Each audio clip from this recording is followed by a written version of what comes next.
ధర్మరాజు యక్ష ప్రశ్నలలో అరణ్య ప్రారంభంలో ఏమవుతుందంటే ఒక బ్రాహ్మణ అయినా నాది అవని వేయింది అంటాడు. అవని వేయింది అన్నాక ధర్మరాజు దగ్గరికి వస్తాడు. ధర్మరాజు ఈ నలుగురు అన్నదమ్ములు కలిసి దాని గురించి వెతికి లాస్ట్కి అయితే ఒక చెట్టు కింద కూర్చున్న తర్వాత ధర్మరాజుకు దాహం అవుతుంది. దాహం అయిన తర్వాత నకులుని వెళ్తాడు. నకుల దూపైతాన్ని నీళ్ళు తీసుకురాపో అంటాడు. నకులు చెట్టు ఎక్కి చూస్తాడు. చెట్టు ఎక్కి చూసిన తర్వాత కొంచెం దూరం తర్వాత సరస్సు కనబడుతుంది. సరస్సుకు పోయి నీళ్ళు తీసుకొని తాగుదామనగానే అప్పుడు అక్కడ ఒక యక్ష కొంగ ఉంటుంది. కొంగ నకుల ఈ నీళ్లు తీసుకుంటానికి తెలంగాణ కాదు, ఆంధ్రప్రదేశ్ కాదు, భూములు కబ్జా చేసుకొని తినేటందుకు అని అంటాడు. కబ్జా చేసుకుంటానికి అంటది. అన్న తర్వాత అప్పుడు అంటాడు అంటే నువ్వేందా కొంగ నాకేం చెప్పాయని చెప్పి నీళ్లు ముంచుకొని దోశ కాగానే నకులు చచ్చిపోతాడు. తర్వాత భీముడు వస్తాడు, భీముడు పోతాడు, అర్జునుడు పోతాడు, సహదేవుడు పోతాడు. ఇక లాస్ట్కి అయితే ధర్మరాజు లేచేస్తాడు. లేచి రాగానే ఇప్పుడు ధర్మరాజు వచ్చి నీళ్లు ముంచగానే ధర్మరాజా ఏంటంటే ఇది నువ్వు మీ నలుగురు అన్నదమ్ములని అడిగిన ప్రశ్నలకు సమాధానాలు చెప్పలేకపోయేసరికి ఏమైంది కదంటే చెప్పలేకపోయేసరికి వాళ్ళు నీళ్లు ముంచుకొని తాగి చనిపోయిండు. నువ్వు కూడా నాకు సమాధానం చెప్పు, యక్ష ప్రశ్నలకు సమాధానం చెప్తే నువ్వు నీళ్ళు తాగొచ్చు అంటాడు. అన్న తర్వాత సరే అంటాడు. సరే అన్న తర్వాత నీళ్ళు తాగంగా అయితే ఏంటి అడుగు అంటాడు. అన్న వాళ్ళే అన్నిటికంటే బరువైనది ఏదయ్యా అంటాడు. అన్న వాళ్ళే భూమి అంటది.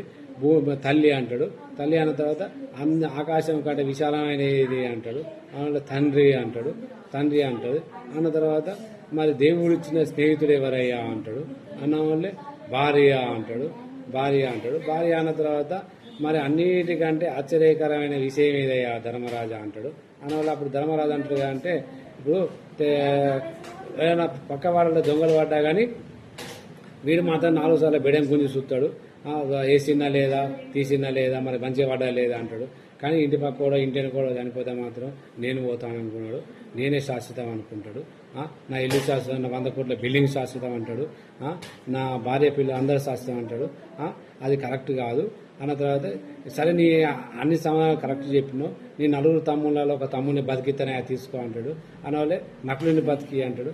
అరే నీ నలుగురు అన్నదమ్ముళ్ళల్లో అర్జునుడు భీముడు 10,000 ఏనుగుల బలం ఉన్న భీముడు ఉన్నాడు. పాశుపద అస్తం తెచ్చుకున్న అర్జునుడు వీళ్ళనే కాదని నువ్వు నకులుని ఎట్లేరినవే అంటే ఇగో మా కుంతీదేవికి ప్రథమ పుత్రుని నేను, మాద్రికి ప్రథమ పుత్రుడు నకులుడు. రేపు మా అమ్మ రేపు నేను పోతా నువ్వు పోతా అందరం పోతాం యోగంలోకి పోయిన తర్వాత అప్పుడు యమధర్మరాజు అంటాడుగా అంటే మా పినతల్లి అంటది కదా మాద్రి ఎంతైనా నీ కొడుకు నేర్కున్నాడమ్మా నా కొడుకు నేర్కున్నాడా అంటాడు. మా తల్లి ఇక్కడైనా తలెత్తుకొని బతకాలి, ఆ లోపలైనా తలెత్తుకొని బతకాలి, అందుకే నేను నకులుని అడిగిన అన్న తర్వాత అప్పుడు ధర్మరాజు మెచ్చుకొని అంటాడు, యమధర్మరాజు మెచ్చుకొని అంటాడు కదా అంటే నీ నలుగురు తమ్ముళ్ళని నీకు ఇచ్చేచ్చినే తీసుకో అంటాడు. తీసుకున్న తర్వాత సరే నువ్వు ఏదైనా ఒక వరం కోరుకో అంటే బ్రాహ్మణ అయిన అవని తెచ్చి అంటాడు. అవని అంటే అవని ఎట్లా అయిపోయింది అది కాదు, ఇంకేమైనా వరం కోరుకో అంటాడు. మరి ఏమైతే దుర్యోధను లేపేయని అంటాడు. చిసి అది అద్దు యక్షగారు అంటాడు. అన్న తర్వాత సరే అంటాడు.